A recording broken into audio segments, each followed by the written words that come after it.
আল্লাহর সৃষ্টি, পাখিদের কিচিরমিচির ডাক আর প্রাকৃতিক সৌন্দর্য সব মিলিয়ে যেন এক অফুরন্ত তৃপ্তি। তো আমার সাথে আমার 3টে ভাই আছে।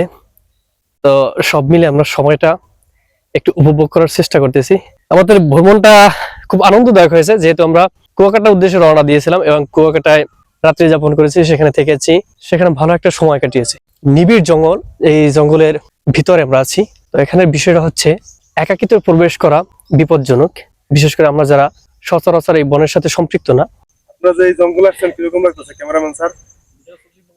এ বনে সাপ আছে, হাতি শিয়াল আছে, এরপর বাঘ থাকতে পারে, বিশেষ করে চিতাবাঘ।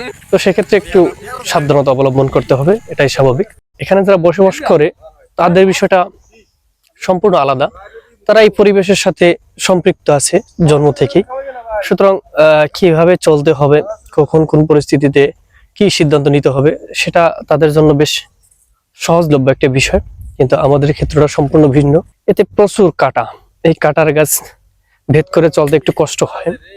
তো এটা যদি না হতো তো সেক্ষেত্রে আর একটু ভালো হতো। এটা হলো বাস্তবে হ্যাঁ সইলা, হ্যাঁ, কিন্তু উত্তরাঞ্চলের মানুষ বলে সোল। সোল। ছোটবেলায় একটা কথা বলতাম যেটা প্রচলিত আছে, সোলের মধ্যে মজার গু আর মধ্যে মধ্যে আমার গু। জার্নিটা খুব ভালো লেগেছে। তো আশা করি আপনারা দেখে কিছুটা উপভোগ করবেন। Lot of thanks.